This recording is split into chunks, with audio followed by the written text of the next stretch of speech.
Everyone in the building sensed it, even though no one spoke it aloud. Something was shattering.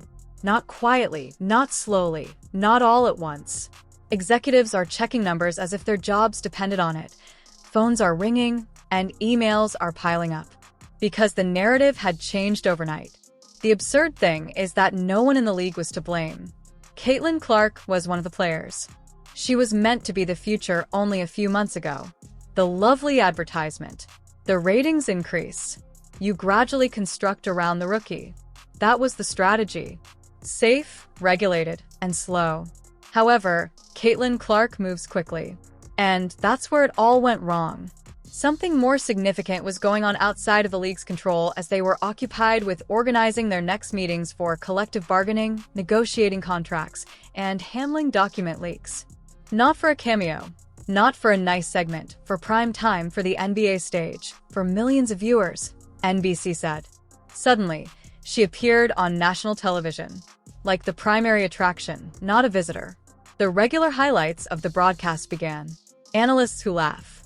Standard talk. The host then states her name in a casual manner. Caitlin Clark will be joining us tonight. Easy and safe. But it wasn't because the entire energy shifted the moment the camera panned to her. She didn't appear thrilled, amazed, or appreciative. She appeared at ease, as though she had been there forever and the moment was her own. Then she began speaking, explaining pick-and-roll coverages, pointing out defensive errors prior to replays, correcting former NBA players in the middle of their sentences without asking, and correcting a rookie instructing veterans in real time. Millions of people are watching. At that point, social media took off. Not gradually, but immediately. There are clips everywhere. Hold on. Why does she look so wonderful on TV? Already, she sounds like an analyst. Why does she not appear in every game? Suddenly, the broadcast was no longer about basketball. The focus shifted to her. At that moment, the terror began subtly. Events where you need help with the viewership, fam. Now, it was also announced that the president of NBC Sports ended up saying that he might want Caitlin Clark back more than that March 29th appearance that they already announced. Let's take a look at this, man. According to NBC Sports President Rick Cordella, Clark's performance checked every box the network hoped for. The appearance was not treated as a one-off moment, but rather as a glimpse into what her future in sports media could look like. While Clark remains focused on her playing career, NBC clearly views her as a natural fit in front of the camera and someone worth investing in long-term. Something might be nascent here, man. Hey, I'm just saying. All right, so it says NBC Sports leadership weighs in. Rick Cordella spoke positively about Clark's debut, noting that she did a good job and handled the role with ease. He highlighted her understanding of the game and her ability to... Because an uncomfortable incident occurred within the offices of the Women's National Basketball Association. Teams and games were no longer discussed. All they were discussing was Clark. Are you watching this? What is causing her to trend higher than us? How was she initially acquired by NBC? No one had any responses. Because NBC Sports moved quickly, signed quickly, and appeared quickly while the league was occupied with paperwork negotiations. And time. They need to continue to keep these lines of communication open if all of them are in it to have a season and to get this CBA done. But I do think it's interesting that she's saying that the Players Association is getting ready for that. They want to have the resources so that the players have somewhere to go, and she kind of alluded to it there. So they're kind of preparing for it if they have to. And they're actually not the only place that is preparing for it. Unrivaled is also a place that is preparing for a strike, and we've heard it from other players. Like, we've heard Natasha Cloud say, if there's a strike or there's a lockout in the WNBA, everybody can go and play in Unrivaled. Which brings me to my last point on Unrivaled. You know, I know a lot of people are kind of like hating about being a part of Unrivaled and also trying to negotiate the WNBA, but it's like, I want two things to both be successful. And literally that's how I'm looking at it. Like, I'm looking at this from a pure business standpoint and how things can be great for everyone. I think that Unrivaled, the only thing that Unrivaled is showing is positive. When you show players on social media or in games or wherever the case may be, people watch. Right. So we can't not have that for our summer season in the WNBA. And this is where a lot of people from the beginning have been calling it a conflict of interest, because it clearly is. And I'm not saying that Breanna Stewart has bad intentions. I don't actually think that she does. But she's saying here, I want two things to both be successful. She cannot come out here and say that she cares about the WNBA more than she about the January 5th season opener and January 26th TNT, True TV windows, did not face such competition. Indeed. Well, this last Friday, they didn't face any competition this last Friday. Folks, that's bad. 103,000 viewers. Down 44%. That's nearly half. Nearly half their viewers dipped off.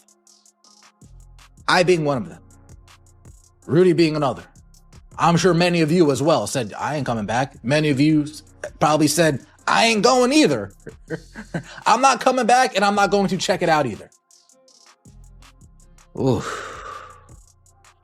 Well, let's get into some positive news, shall we? Let's get into something a little bit more positive. Sunday night basketball, milestone for NBA on NBC Sports. Lakers-Knicks, 4.5 million viewers on NBC plus Telemundo, 5 million peak audience. Most watched regular season Sunday night NBA game since 2002, excludes Christmas Day. Sunday night NBA games. Now, a Sunday night NBA, is that ABC included, or the ABC games Saturday night games from back in the day?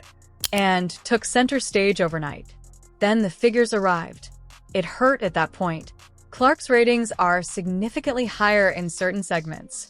Her face is clipped. Every time she talked, millions of people watched. The level of engagement skyrocketed. League material, however, is calm, ordinary, and flat. That contrast revealed something terrible, which made it feel like a smack. The league was not being followed by fans. They were pursuing her.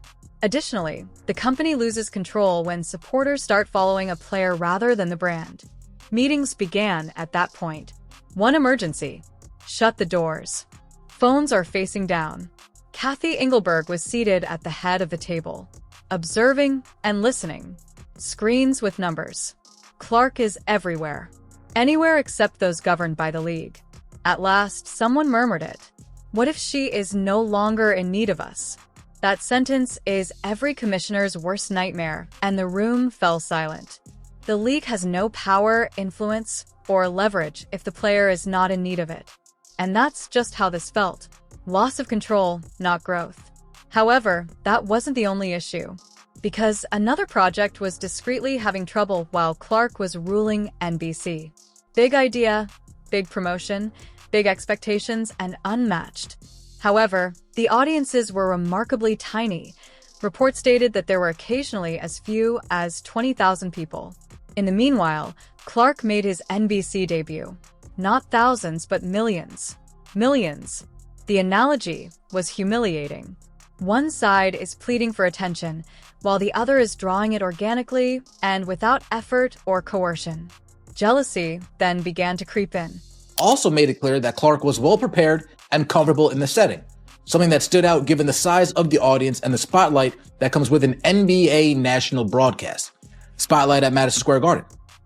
Clark's analyst role came during a big matchup between the New York Knicks and the Los Angeles Lakers. A game that naturally draws national attention. Madison Square Garden provided a fitting backdrop for her first major NBA television appearance. NBC Sports viewed the setting as an opportunity for Clark to share her perspective without forcing the moment. Her analysis focused on the flow of the game, player tendencies, and situational basketball, keeping the broadcast grounded and accessible. More Clark already on the schedule. NBC is planning to bring Clark back later this season. Cordell confirmed that she is scheduled to appear as an analyst for the Knicks vs. Thunder on March 29th. He also added that he hopes to see more of Clark moving forward, signaling that the door is open for additional appearances. While no expanded role has been formally announced, since several players experienced it as well. Imagine working hard for years only to have one novice steal the show in a single evening. It is not motivating. It seems intimate. Even celebrities like Paige Buckers were being ruthlessly compared rather than equitably. What makes Clark larger? Why is she getting the initial call from NBC? Why is she the talk of the town? Pressure increases in this way. From comparison, not hatred. Additionally, locker rooms are destroyed by comparison. Then an even worse leak occurred. Internal records, financial worries, CBA talks, and behind-the-scenes friction at the worst possible moment since Clark was no longer the only character in the drama. On the one hand, Clark was smiling on NBC, smashing records, and appearing unbeatable. On the other hand, the league was fragile, contracts were messy, viewership was weak, and projects were underperforming. Caitlin Clark, the fans could get. And yeah, I mean, I guess I'm here for it. I'm here for it if that's all we're going to get. But I definitely hope that they end up figuring out this whole CBA thing, man. Now, I did see this yesterday, but I didn't too much care to talk about it, man. It's the same old status quo with the CBA proposal, but somehow it was leaked by Ramona Shelburne. I don't think it was leaked by her. I think ESPN leaked it. She just put it on her Twitter, but it's funny that it says confidential and everybody has it now. But anyway, they was just saying some of the things that the proposal is giving, right? Substantially increase player salaries to reflect recent and future business growth, promote business health and profitability, maintain incentives for team and league investment, right? So yeah, basically just saying these are the things we're going to be giving them, and this is what they're denying. Now, this could be a play to, once again, win over the public. I don't know. But it is interesting to see that they have the Supermax salary, their projections here. 250 is what was going on last year. Of course, we heard that it could get up to 1.2 million when they do sign the max. And then they were saying in the next 5 years, it could get up to 1.8 million. Now, they also dropped a higher revenue scenario, which added 5%. It no longer appeared to be a rookie narrative. It appeared to be retaliation, as though she just avoided the league's attempts to control her. Took the largest platform, the largest crowd, and without requesting permission. Power is that. Actual power. Since genuine celebrities don't plead for platforms, they are begged for on platforms. One truth was unavoidable at the conclusion of the week. It wasn't hype. It was not a fortunate evening. This was a change that would last forever.